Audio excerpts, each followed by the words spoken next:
It's time for the Douglas Coleman Show. Smooth and Savvy is joined by some of the hottest talent in the entertainment industry, from musicians to authors and all those in between. And now, ladies and gentlemen, here he is, Mr. Smooth and Savvy himself, Douglas Coleman.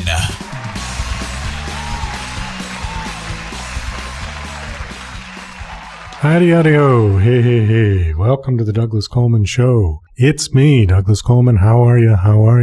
I am very excited today. We have got a fabulous show for everybody. Lots and lots of people. Hundreds of people on the show today. No, actually only two, and a special song. But it's going to be a very, very good show. We've got Mario Bosco today, who is an author and actor, been on many shows, such as NYPD Blue. He has written a book called From Hopeless to Hollywood, which tells his story. So he will be up first, followed by author, professor, and motivational speaker Jeff Barnes. Jeff Barnes has written a book called The Wisdom of Walt, Leadership Lessons from the Happiest Place on Earth.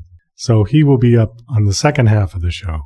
Before we get to the interviews, though, Brian Mays of Nashville Publicity Group was nice enough to send me a fabulous song. The song is called Love Got Us Through and was written by Katie Hendricks, Olivia Bay, Laura Duxta, D-U-K-S-T-A, Jerron Davis, and Trae Edwards. The song is dedicated to the victims of the Orlando shooting, and we have Trae here to tell us just briefly about the song. The song Love Got Us Through is one of those songs that was kind of written ahead of the purpose. The song was brought to me by a client who actually started writing the song with a couple of other writers over 3 years ago. The amazing thing is, I finished mastering the song the night of the Orlando shooting. I knew then that this song would have a major impact and had a major purpose. Hello, this is Trae Edwards, and I'm honored and blessed to be a part of the Douglas Coleman Show. And you're listening to our new single, Love Got Us Through. I hope you enjoy it.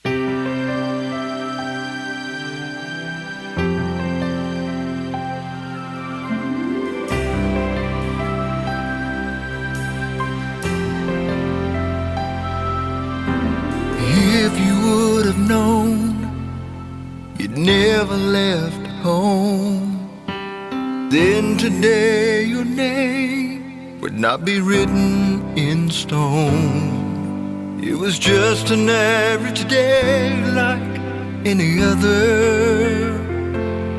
We didn't know it was the last time that we would see each other. It was the day that our pains felt around the world. It was the day that changed the way of life for every boy and girl. And in the moment of our weakness, when our hearts are torn to pieces and we didn't know what to do, it was love that got us through.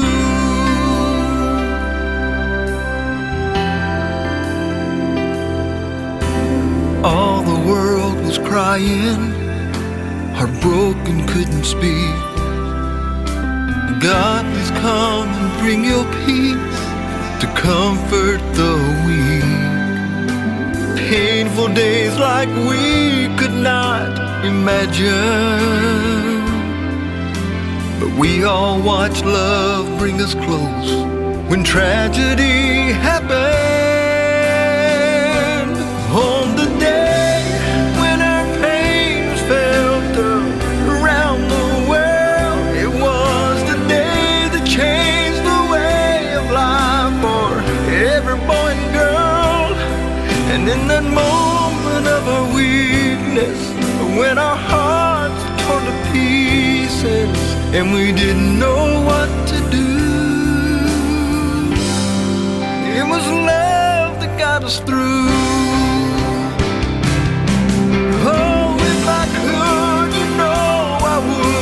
Have been with you that day, and if I could, you know I would have kept you out of harm's way, sheltered you from that storm, and kept you safe in my arms.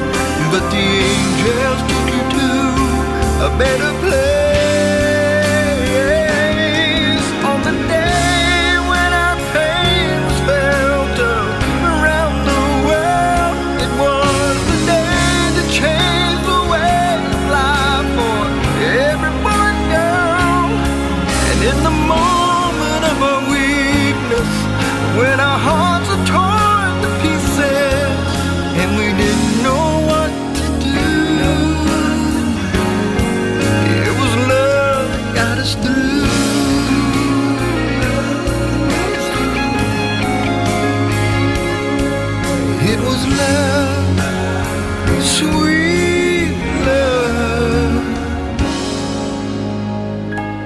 got us through. Sweet love got us through.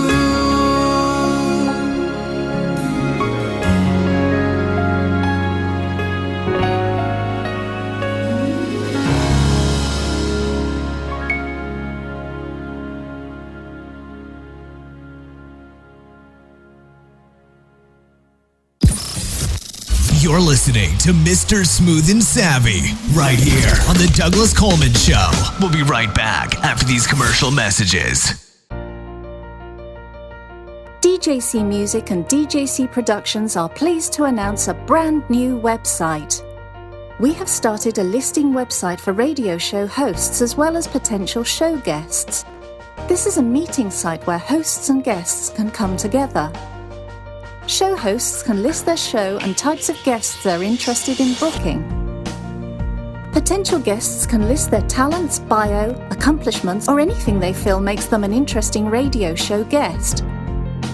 There are no recurrent payments, only a one-time $5 listing fee.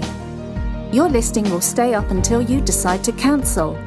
Previous guests of The Douglas Coleman Show are welcome to submit their guest listing free of charge. Go to radiohostsandguests.com. That's radiohostsandguests.com. Mario Bosco struggled for years to survive the aftermath of a medical mistake at birth that destroyed his pituitary gland and thus limiting his growth, making this 42-year-old man look and sound like a 14-year-old boy. Mario tells in his book how an encounter with acting became his means of changing his life, as well as giving him an outlet through which to fight the ravages of his illness. Mario has been on many shows, such as NYPD Blue, The Sopranos, along with numerous Jimmy Kimmel Live skits, and he's also a regular on stand-up comic Artie Lang's podcast. Okay, please welcome my guest, Mario Bosco. Hi, Mario. How are you doing? I am good, thank you, guys. How you doing? Doing very well. You're in New York, right? Yes, I am. Okay, and you were born there, and that's your home? Born in Brooklyn, New York. Yeah, I love New York. I miss it. I haven't been in New York in a long time. I used to live there back in the early 80s, and I think what I missed most about New York is the food. The food is just the best. I was just frying roasted peppers. Oh, love it. Love it. I was just throwing them in the frying pan with some oil, some garlic, some seasoning. Love to cook, so I was just in the kitchen, and I just shut the gas just so that we're all safe in the house, and I picked up to come on your interview. Oh, well, thank you. Yes, that's great. I think I miss the hot dogs. Nathan's makes the best hot dogs. Yes. In Coney Island. And if you're in Coney Island, you want to go on the rides, you definitely want to go either the Cyclone or, better yet, at Dino's Wonder Wheel. Go on the Wonder Wheel. It's 150 feet up, and you get to see all of Coney Island. It's amazing. You've got a condition called panhypopituitarism? Yes. What it is it's a default in the pituitary gland that controls our whole body, that makes us grow, go through puberty, change life. And mine was burned at birth. A doctor gave my mom some cold medicine, and it stunted my growth, and it left me to be a small person. Not like a dwarf or somebody like a midget, but, not as tall. You know what I'm saying? I'm a little different than them. I just, I'm not short and stocky. I'm skinny and tall, and it's a bit of a difference. I mean. So you said that the doctor gave your mom cold medicine, and that's when she was pregnant with you? Yep. And that's what did it? Yep, exactly. The cold medicine pill went down in my throat, and it burned my pituitary gland. Wow. In a way, I mean, it's not something what a parent would expect or want from their newborn child. But in another way, it was a blessing in disguise for me, because it made me who I am. And I believe God has special plans for everybody, for different people. Sure. And, I My plans were a little rough in the beginning, and I am enjoying a long run with a career in show business. So after you were born, what happened? What were you like as a kid? Were you a fairly normal kid? I was definitely a fairly normal kid, but it was just I was shorter than them. I was skinnier than them. My childhood was mostly spent in Mount Sinai Hospital. I would always be in hospitals a lot, feeding tubes because I wouldn't eat enough. So, I wasn't putting on weight, so my bones wouldn't be expanded. You know what I'm saying? My pituitary gland was destroyed. So they had to come in with different ways to make me put weight on and finish a meal. All right. So when you were in school, you were pretty much a normal kid, except you had to have a little bit more medical attention than other kids probably. But then you stopped growing at 14? Well, basically, yes. I grew even at 16 and as the years progressed, but I grew from whatever was of the medication that was left in my body from the growth hormone. Okay. And so now how old are you? I'm 43. 43. Okay. And how tall are you? I'm 4 feet 11 inches tall. 4 feet 11. Okay. And you weigh what? About 80 pounds, 90 pounds? 90 pounds, 85, 90. Soaking wet.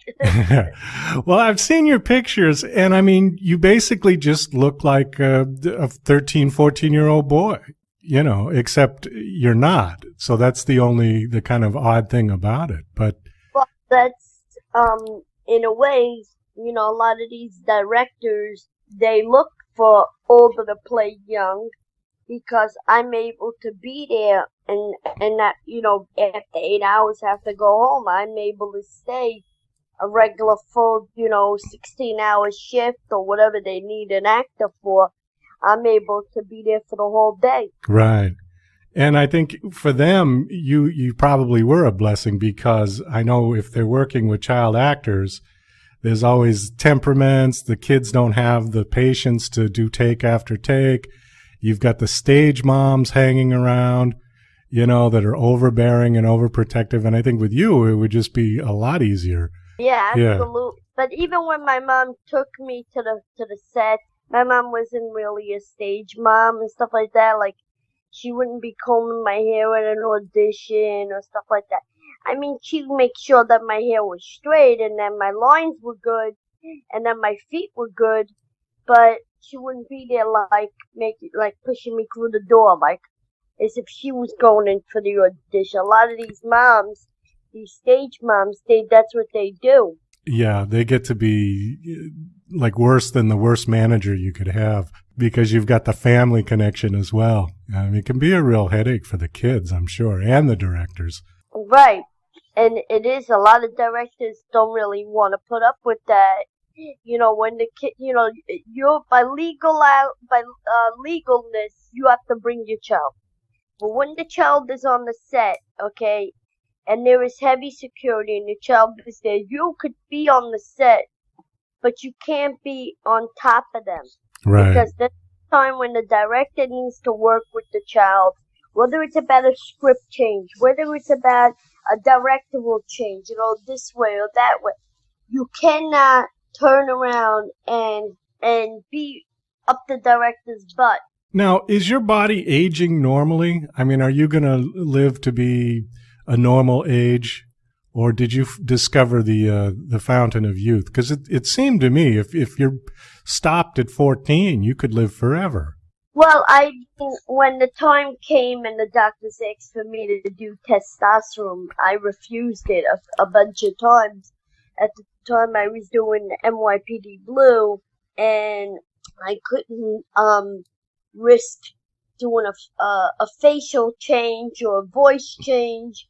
And then from one thing led to the other, so I just didn't wanna do it. I just refused it. And I'm fine. I eat healthy, or I try to eat healthy. I live a normal life. If I want to go to a bar and order a cocktail, I will. If I want to go to, a sports game and have a beer, I will. Like, nobody's really going to turn around and stop me for who I am. Right. Do you get ID'd all the time? I do if I go to like Las Vegas or like if I go to Atlantic City. A lot of it will, security will stop me, and they'll take me to the booth and put a bin, like a bracelet type of thing that says I'm over 21, and I'm pretty good after that. So the rest of you, the body, like your kidneys and your heart and everything, those are aging as you age, right? I guess so. I'm not a doctor, and Okay.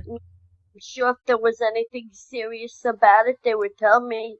It just seems kind of interesting because if you weren't growing, then you could argue that you weren't aging. And if you weren't aging, then everybody's going to want to know what the secret is. Well, that's exactly it. The secret is first of I look at the show The Middle. I don't know if you watch it on ABC, and there's a character on there by the name of Brick, and he has also a sort of illness or a disease that has changed him a little bit. That's why when they shoot him, they're like, hardly ever shoot him standing up. They shoot him, sitting down most times or laying on a bed or stuff, because they just don't want to show the difference in size, because he's supposed to be playing like a teenage kid on the show. Meanwhile, he's a grown man. He's over 20-something years old. It's hard to keep your looks and your voice not change on TV, because people that you could see immediately. You could see everything on TV.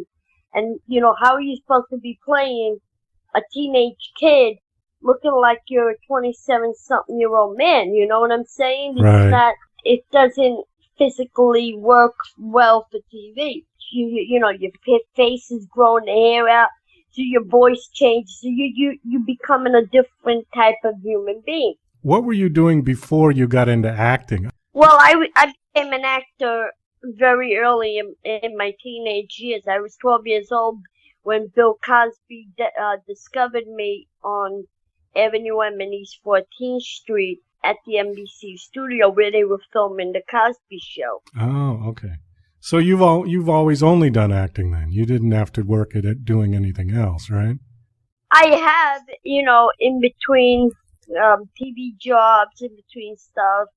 I worked at a car company called Safe Toyota, the Manfredi Auto Group, in Brooklyn. And what I liked about it is they gave me the league to, go out and get my auditions done and come home, come back to work and stuff. Where another boss, where if you were working at McDonald's, they'd be like, "Where you going? You're going on an hour and a half break to where? You audition?" Right. And you fired instantly because somebody's got to sell the hamburgers and French fries. Yeah, they're not going to let you go off for an audition if you're working at McDonald's, that's for sure. So your first job as an actor was working on the Bill Cosby Show? No, he helped me get into the business. My first acting job was a $50 job as an extra in a movie in Coney Island called Blue Jeans with Sam Elliott. Wow. And that was my very first job, and it was like being an extra under a ride, and it was the best thing in my life. And then, you grow, you buy backstage, you buy the Ross Report. I would buy all the stuff that I need, get new pictures, get them out to the agency, try to get an agent, and then that's when I started doing, I did a student film called At Mellow Shoes, and it won the Tesh School of Arts Award. And it was basically, I played a kid, Nikki, a brother, and it's about a 15-minute film, and it was an undergrad film, and it won awards and stuff, and it did very well. I got written up in the New York Times, so I was happy for everybody to see their name in ink on a paper, and that was my basically stepping stone for people to see me in that. And I got an agent out of it because Abrams' artist, Harry Abrams, was at this screening because he had another friend who had a film in the festival as well. So he saw that film and he saw mine. And he liked me, and he went back to his father at Abrams' artist and said, "We need to get Mario Bosco here. We want to meet with him." So they reached out and they got to me. and I signed with them, and I did commercials with them and stuff like that. And one thing led to the other, jobs keep coming in, and you start making connections. You start talking to people. This guy knows that guy at this person. This guy knows the director who's filming that guy. Then I met up with Spike Lee on a film called The Jungle Fever, and he liked talking. So, it's all a big business. And there are people that hate each other. There are people that love each other. I've gotten lucky where a lot of the people in this business have either tried to help me or helped me, in other different ways. Well, it's true in this business that, it's really all about who knows you, not even so much who you know. Who you know helps, but it's if they know you. It's always been said that the first film is the hardest one to get. After that, then you've got a track record. They've got something that you can look at. Exactly. Yeah. But, a lot of these kids come from acting schools, and I came from the School of Comedy of Bill Cosby. I learned all my techniques. I learned everything through the Cosby Show. I learned everything that's in film and TV. You were pretty young then, right? If you're 43, the Cosby Show was on in the 80s. So you were how old? About 12, 13? 86. I was 13 years old in 1986. That's when I met him. And in 87, March of, I think it was February of 87, I asked Mr. Cosby if he could help me with a career in show business. And he got me to his casting director and, and other people, his connections, and it worked out pretty well, Now, you were on Jimmy Kimmel many times, and you've also been on Artie Lang's podcast. How's Artie doing? Artie's doing great. We're doing another podcast maybe tomorrow. He's filming Judd Apatow's new show, Crashing, and he's in it. He's one of the lead actors, and we're going to be doing the podcast from his dressing room in Brooklyn, wherever they're going to be filming. And I've done his podcast quite a few times. Have you been on Howard Stern? Yes, I was on Howard in 2000 when I was doing NYPD Blue. The guy there, Baba Booey. I remember Baba Booey, yeah. Yes, Gary. His friend, director Mark Tinker, and he said, we would like to have Mario on the show. He would be a classic. And he arranged it, and I went on, and I got on with Gary and Howard, and I was on, and it worked out pretty well. So your book now you've written a book. How long ago did you write the book? I started writing the book about 4 years ago. And then a friend of mine's brother was he's English major. And I showed him my material, and he said, I basically have nothing there but maybe 2 chapters. So I threw it in the drawer, and I never picked it up. A few years later, the late Big Ange, who I'm friends with, came out with her book. It's sad to say that Big Ange passed away in February of this year. And I was upset that, she got a book and I don't. So I turned around and I reached out to a friend of mine who's a producer and director, Bill Clark, who's also a retired detective with the NYPD. And he said, give me till Tuesday and I'll find you a writer. And he did. I called him up Tuesday, he gave me a writer. I worked with the writer from August of 13 till March of 14. And then it took a year to get the book out. How's the book doing? Book's doing pretty good. It's I don't have a big name in the business yet. So it's selling. I do a lot of book signings. I'm doing Long Island, July 21st. I'm doing, let's see if I can find the address. I saw you were at Barnes & Noble somewhere in Midtown, yeah? I was in Midtown in Manhattan on Barnes & Nobles, and now I'm going to be July 21st on Sunrise Highway, 842 Sunrise Highway in Bayshore, New York, in Long Island, on July 21st from 6 to 9 p.m. So it's pretty good doing that. You know, life is hard in its own way, but if you sit in the corner and wait to die, it's gonna be longer than what you think it is. You know, I'm a go-getter. I'm out there to score. You know, I want to make a name. Before I leave this earth, my goal is to win an Emmy, to win a People's Choice Award, something to make me really happy, you know, and been working with, you know, Artie Lang on his podcast, getting that done. Done skits with Jimmy Kimmel. I was on in 2009 with Denzel Washington. I got to sit next to a 2-time Academy Award winning actor who I had worked with on Pelham 123. Denzel is an amazing person. Yeah, Denzel's great. So what do you work aside from the book now? You're doing the publicity for the book. Are you doing any other films? Are you working on any other projects? I got a film coming out in September. It's called Cruise, Cruise.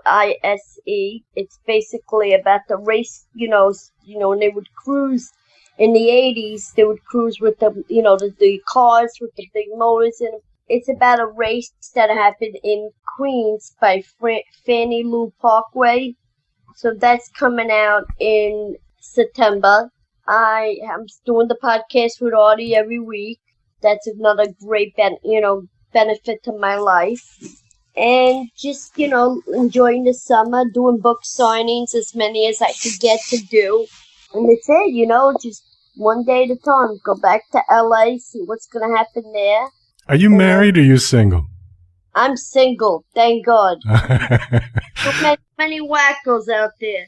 You gotta see the wackos I get on my Facebook page. I run faster than run because you know what? There are too many wackos out there. And you know, my heart goes out to the poor victims of Orlando. You know, in this world, we live in a society, this is 2016. If you're gay, if you're straight, it's not for you to pick and choose what a person needs to do. And unfortunately, this world is very upside down at the moment. And, I agree, yeah. And to hear that a person saw two men walking hand in hand and he decides to go destroy 50 people's lives by killing them and hurting another bunch more is insane. Okay? And to me, that's awful. And I have a friend, Sal, who works at that bar, okay, and was supposed to be there that night. But because of God's gracious ways, he took off that night because family was in town. Otherwise, he would have been shot as well. Oh, my God. Wow. And the families of these victims are there are no words for them. They, you know, besides I'm sorry for your loss, then my heart goes out to you guys. But it's not nice that somebody goes in and shoots up a bar because what did the bar do to this guy? Because he didn't like gay people? Well, that's too bad. And you don't belong in America because this is our world. The world is made of many great people. And it doesn't matter if you're gay, white, black, straight, yellow, orange, purple, green. This is our life. This is how we were made. We're a land of immigrants. Everybody's from somewhere else, you know? And it's always... It's like a bowl of soup. Right. And in the soup, we have Asians, we have Italians, we have, you know, Indians, we have, you know, I have a lot of friends that are Muslims. They're Egyptian. And they don't go around doing bad things. You know what I'm saying? Right. You know, a lot of people ask me if I'm going to be voting for Hillary or for Trump and stuff. I don't know. I want to vote for the person that's going to go in and do the right job for them. I don't need a gangster sitting at the chair, you know, a tough guy wanting to be, thinking that he's going to take over and he's going to be the next Hitler. You know, we don't need that. We need peace in the world. We need to make this a better place for people to live in. We're not going backwards. We got to go forward. Mario, I think you should run for president. No, I don't think so. I think that I think that I don't need to be running for president. I think that I need to run from this world. No, but I'm happy being an actor and doing TV shows and being in film and playing the presidents on TV and in camera and stuff like that. Yeah, there you go. Mario, we are out of time for this interview, but I want to thank you so much for coming on the show. I thank you for bringing me on. I thank you for having me as a guest on your show and being part of something so amazing. And anytime you want me on, I would come on. Again, my book signing is July 21st at 8:42 in Long Island? Sunrise Highway in Long Island, New York. And the book is called From Hopeless to Hollywood. Go out and get it. You can follow me on Facebook, Twitter, Instagram, on Tumblr. Follow me all over the place. All right. Thank you, and have a great afternoon, guys. You're listening to Mr. Smooth and Savvy right here on the Douglas Coleman Show. And now... Hey, Rocky, watch me pull a rabbit out of my hat. Again? Nothing up my sleeve. Presto! No doubt about it. I gotta get another hat. Now here's something we hope you'll really like. Jeff Barnes is an author, professional keynote speaker, higher education administrator, university professor, and leadership success coach. His book, The Wisdom of Walt, Leadership Lessons from the Happiest Place on Earth, is Amazon's #1 bestseller in multiple categories. Okay, please welcome Jeff Barnes. Hi, Jeff. How are you? I'm well. How are you, Doug? Oh, doing great. Awesome. The Wisdom of Walt is your book, and it sounds really interesting. Before we get to your book, though, if you wouldn't mind, just give us a little bit of background on yourself. Just tell us, your kind of your story, if you would. Sure. Well, I'm Dean of Success for California Baptist University in Riverside, California, and naturally living in Southern California, we have a love for Disneyland. My wife and me, we have annual passes, and sort of like Walt, who had this dream of a place where parents and children could have fun together, while we were walking around in Disneyland one day, had this dream of putting together a college course where students and ultimately people would be inspired by Walt's Magic Kingdom to see their own dreams come true, recognizing that the stories in the park really do teach us the lessons that we all need to know about life, about leadership, and about our own personal success. Okay, so the book is not a biography of Walt Disney per se, right? Not at all. Okay, so you're using sort of the template of Disneyland as kind of what you do for motivational speaking to help people? Yeah.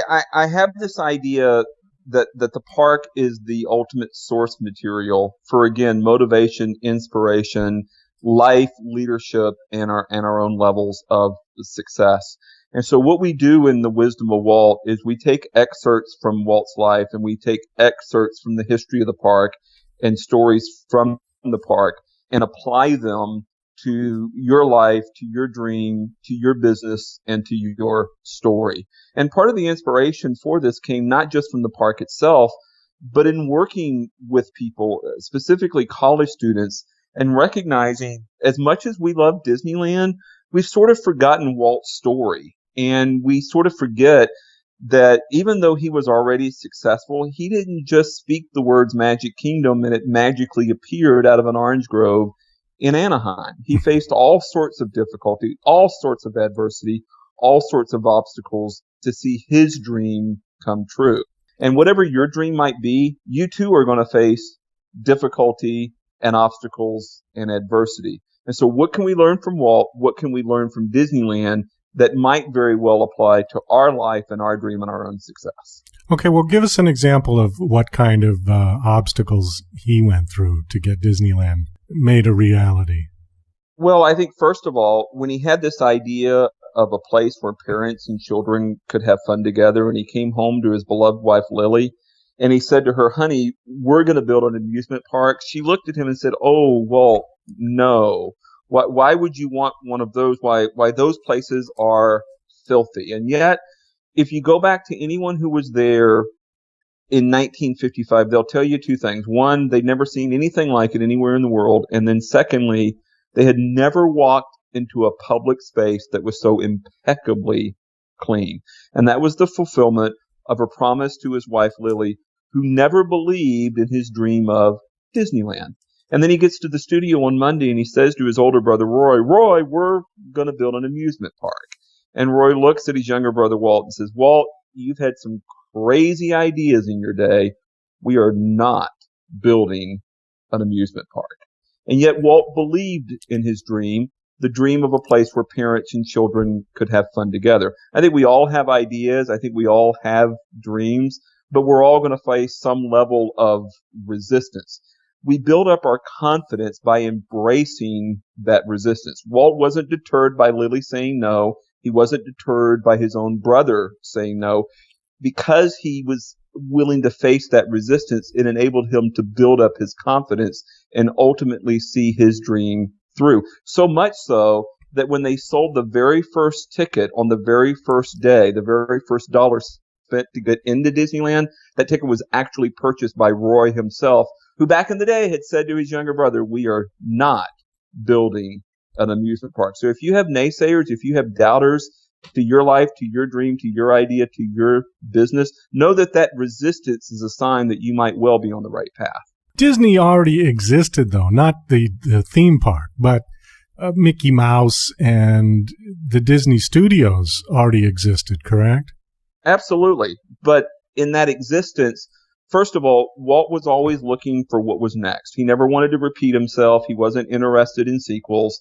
But even the creation of Mickey Mouse, even the success of the Disney studio was born in failure. So, for example, before there was Mickey Mouse, he had actually gone bankrupt via his first studio in Kansas City. That's what brought him out to California. And he would board a train in 1923 with a single suit, a single suitcase, and all of $40. And he would join his brother Roy, who was already here, and they would form the Disney Brothers studio. But before they had Mickey Mouse, there was this other almost forgotten character by the name of Oswald the Lucky Rabbit. And Oswald was a success to the point where Walt and Lily got on a train back to New York to sit down with their distributor, Universal, to try and negotiate a higher contract. And in that conversation, Walt would learn two things. One, he had signed away the rights to the character in signing the distribution deal. And then secondly, while he was in New York, Universal and a fellow by the name of Charles Mintz were busy in Southern California hiring away the very animators that had helped make Oswald such a success. And so instead of walking away from New York with a better contract, he walked away with nothing. And it was on the train ride back to California that he would remember a little mouse that had kept him company during his darkest days in the failed studio in Kansas City. And it was that memory that sparked his imagination. It was that memory that led him to Mickey Mouse. And so again, the point of that story is we're going to fail. We're going to have obstacles. We're going to have disappointments. But those obstacles and that adversity can in fact lead us to our greatest success. Most people today have forgotten Oswald. Mickey Mouse would go on to be the most successful cartoon character in all of animation history, and he never would have been possible if Walt had not first failed. Now, the story that I've heard is that Walt kind of came up with this idea for the amusement park sitting on a park bench somewhere in L.A. He did. He by the 1940s, he was already a success, household name, Hollywood movie mogul. But he always made sure that he carved out time in his busy schedule every Saturday afternoon for what was known in the Disney home as Daddy's Day. And that's when Walt would take off with his two young girls, Diane and Sharon. And they would head off to the beach, the mountains, the museums. But far and away, their favorite place to go was this little merry-go-round in nearby Griffith Park. And it was while he was sitting on a bench and the girls were having fun on the merry-go-round that he began to dream of a place where parents and children could have fun together. Now, it took 15 years from the first day that he had this crazy idea to the actual opening of Disneyland, but that's where the dream was actually born. What did it cost to build, do you know? I do. The original budget for Disneyland was anywhere from $3.5 to $4 million. By the time they opened the gates, July 17th, 1955, they had spent $17 million. Wow. And they had spent $17 million with everyone predicting that the park would close in less than 6 months and that the Disney studios would be bankrupt in a year. Now, how did he come up with all the money to build the place? Well, that was the challenge because he didn't want to build another amusement park. We already had those. He wanted to build the world's first theme park, and no one really understood what it was that he was up to. And so more often than not, the banks told him no. More often than not, corporate sponsors told him no. Of course, it's the 1950s, and television is the latest media technology. Most Hollywood studios were scared to death of television. Walt, however, was willing to embrace it, if for no other reason because he recognized that he needed television and the ability to get directly into the living rooms of the American people in order to make his amusement park a success. And so he would go to NBC television. They told him no. He would go to CBS television. They told him no. And eventually he formed a partnership with the then fledgling network of ABC. And it was out of that partnership that Disneyland, the TV show, was born. Davy Crockett was born. The Mickey Mouse Club was born. And that provided the funding and the resources necessary to make his dream of Disneyland a reality. Now, you said it took 15 years to build the park? Well, no. It took 15 years from that Saturday afternoon on the park bench in Griffith Park to opening day of July 17th, 1955. Once he actually got busy, they broke ground in July of 1954, and they would open 12 months later. Wow. Well, I didn't know that. Yeah. It really, once he actually got serious and busy on it, it really didn't take that long at all, which is especially amazing when you consider that he was trying to do something that had never been done before. Right. And now there's one opening in China or something that's some sort of a copy of Disneyland. Correct. There are 6 Disney parks around the world. Of course, Disneyland, the original here in Anaheim, and then Disney World, which would open with the Magic Kingdom in 1971. Then Tokyo Disneyland, 1983. Disneyland Paris in 1992. Hong Kong Disneyland in 2005. And then Shanghai just opened about a week or so ago. Wasn't the one in Shanghai kind of marred in controversy because it wasn't like a Disneyland proper? It was sort of like a knockoff? Well, it's sort of interesting because it's impossible to replicate the original. And again, Walt never wanted to repeat himself or create sequels anyway. And the only reason that he even built Disney World was because he wanted to construct what he called Epcot, or the Experimental Prototype Community of Tomorrow. And in order to make that possible, he needed the Magic Kingdom, or what is really Disneyland 2.0, to help get the permissions from the state of Florida government and the financing possible. Well, once Disneyland took off a second time in Florida, that's when they came to realize, hey, this really is a success, and other countries and other continents are going to want a piece and a part of it as well. And so all of them are very similar to the original Magic Kingdom, but they are all very different at the same time. I haven't been to Shanghai yet. My understanding is that it is, in fact, very different because they wanted it to be distinctly Chinese, but definitely Disney at the same time. That's kind of an interesting mix. I'd like to see that, actually. It sounds really fascinating. Yeah, fascinating is a good word because you're mixing completely opposite ends of cultures. Yes, very, very much so. Yeah, I can't even picture it. I mean, I could make the obvious jokes, but one of the other things that was interesting on your bio here is that you teach a class of the history of Disneyland at California Baptist University. I do. Just like Walt had that crazy idea of a place where parents and children could have fun together, I had this crazy idea that we could use Walt's story and the history of his Magic Kingdom as motivation and inspiration to see students have their own dreams come true and live a great story and, take them to greater heights of success. Now, of course, the second I had this idea, Doug, I instantly became very afraid. I didn't want to be the goofy guy who was laughed off of campus, the faculty member who lost his job for pitching such a Mickey Mouse idea. But it was one of those ideas. It was one of those dreams that simply wouldn't let me go. And finally, I had the courage. Walt once said, all of our dreams can come true if we have the courage to pursue them. I finally got up enough courage to ask the chair of our history and government department, hey, what if we were to have a class on the history of Disneyland? And what I didn't know was that 30 years ago, when he was a student at USC, he had worked as a cast member at Disneyland. So he actually loved the idea. And so for a solid year, I got to work on the syllabus, the curriculum, the textbooks, the field trips, the guest lecturers. And I walked into that classroom for the first day, never seen students more excited, never seen students more engaged to take a U.S. history course than they were on the first day of the history of Disneyland. But now here is the challenge. The day after I gave the very first lecture in my dream course, I was then diagnosed with a brain tumor. And the neurosurgeon at Cedars-Sinai said to me, it's life-threatening. It's got to come out. Today's Friday. I want you back here for surgery on Tuesday. And I looked him in the eye and I said, sorry, but Tuesday isn't going to happen. And I ended up delaying life-threatening surgery for 2.5 months, because it was at that point that I came to realize Disneyland isn't just a place that we go to.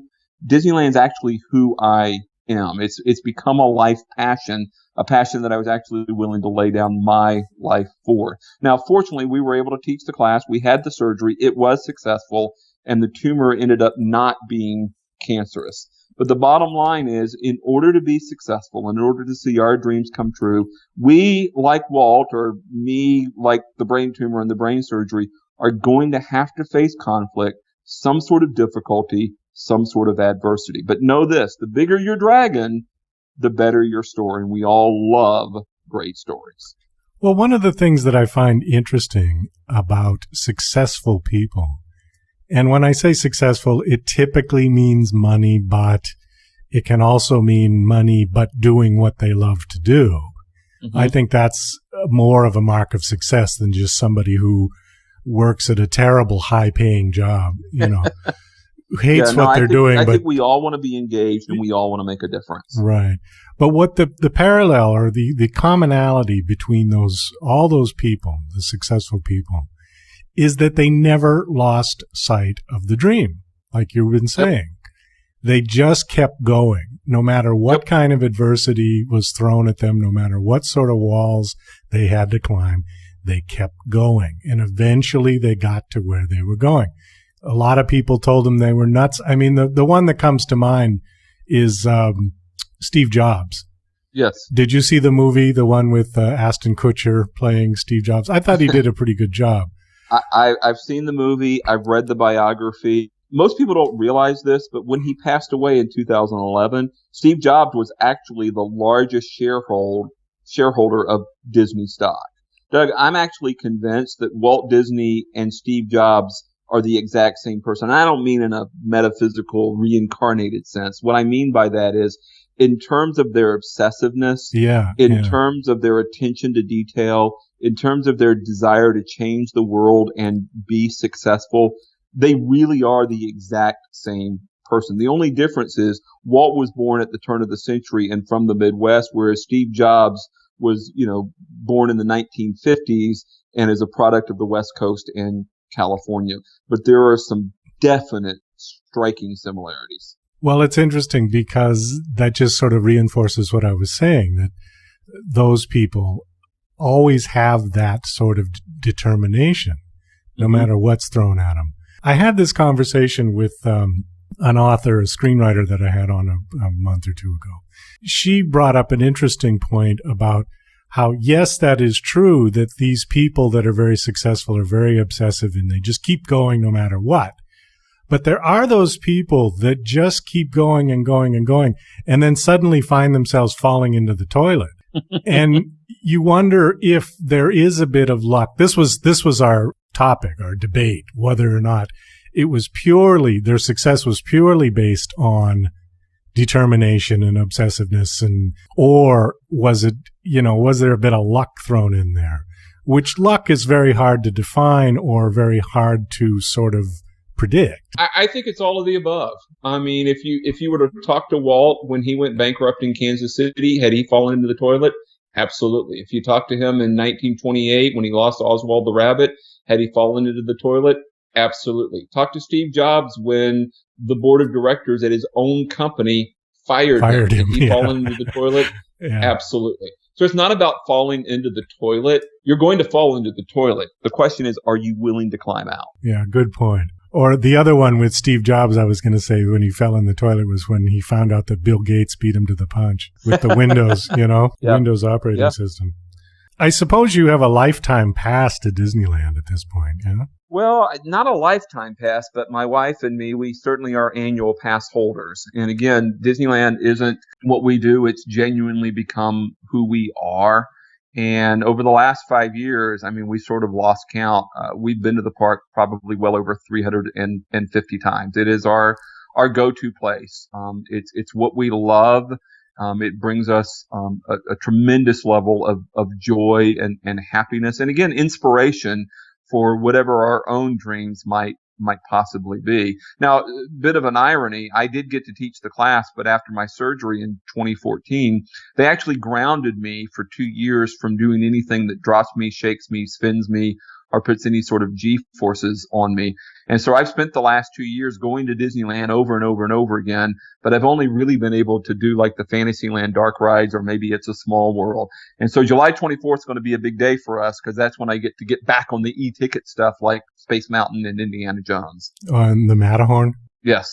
Oh, right. Yeah, I like the Matterhorn. That's always, that one and Space Mountain I think was my favorite. I haven't been to Disneyland, probably in 8 years, maybe. I don't know, 5 years. But, well, I tell you, next time you're in Southern California, give me a call and we'll give you the grand tour. Oh, I'd love it. That would be fabulous. Yeah. Well, one of the things I've always wanted to do was to stay at the hotel where the monorail comes right in, and sure. But it's just, like everything else in life, it's I want to do that. I put it on the list, and then I end up doing something completely different. Sure. Other things come along.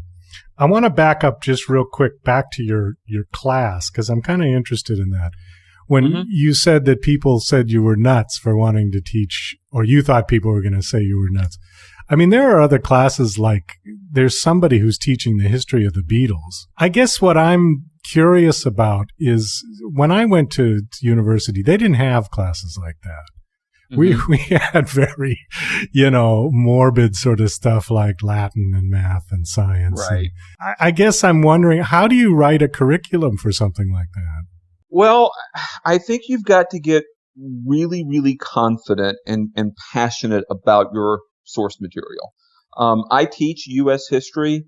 I think I'm really good at it because I'm really passionate about history and the life lessons that it can teach us. And so for me, if I can make U.S. history interesting, if I can make American government history interesting, then the history of Disneyland is significantly simpler. And that really has been the case. And so, we start out by looking at the Walt Disney of Disneyland because, again, most people have sort of forgotten about Walt and, what his story is all about and, how he had an unhappy childhood and he didn't start out as success and he faced all sorts of difficulties and adversities. And then we look at the park itself and how it really is a reflection of who we are as an American people from the 50s, 60s, 70s, 80s, 90s, and beyond. But then we also line up guest lecturers. We bring in former Imagineers. We bring in urban planners who talk about how Disneyland changed the conversation about public space in the United States back in 1955. And we end up going to the park itself. We actually go over to a place called Garner Holt Productions in San Bernardino. And Garner Holt is the world's largest maker of animatronics, and that's where you get sort of the behind the scenes backstage look at how they do a lot of the shows and a lot of the technology in the various attractions. And almost every single day, the students walk out of there absolutely blown away because they're already in love with Disneyland. They might not know why they love it, but they know that they keep going back again and again and again. And now you're showing the intentionality behind what they love and how they can take that and apply it to their own life and their own dreams and their own successes. I don't suppose you've had Mickey Mouse as one of your guest speakers, huh? No, we've not had Mickey Mouse. No. But Mickey is certainly a fascinating character. And, people love hearing, the various stories about him. So, for example, most people don't realize that Mickey Mouse was actually Walt Disney's alter ego. or as I write about him in the book, The Wisdom of Walt, he was Walt Disney's Walter ego. And he was sort of a parallel figure to all of the difficulties and all of the adversities and really all of the adventures that Walt went through in his own life. After Walt passed away of lung cancer in December of 1966, his wife Lily, who would go on to live for about another 25 years, she would say, "Whenever I see Mickey, it makes me cry because he makes me miss Walt so very, very much."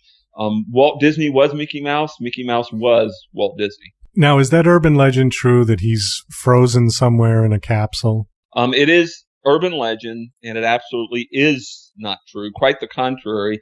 He was actually cremated, and his ashes are interred at Forest Lawn here in Southern California. Where did that start? Who started that one? I don't know where it started. I'm actually working on a follow-up book beyond The Wisdom of Walt, and I've got a chapter in there entitled Letting It Go, which is sort of a play off of the song from the movie Frozen. And the company had a hard time letting Walt go after he passed, and so we're going to talk a little bit about this. The bottom line is it is an urban myth, and people are somewhat fascinated with it. I think it has something to do with sort of the dichotomy or the paradoxes of Walt's personality. He was very nostalgic. He remembered the turn of the century and his youth in Marceline, Missouri very, very, very fondly. And yet at the same time, he was always looking at what's next. He was always looking into the future. You know, he was always sort of interested in tomorrow or Tomorrowland, if you will.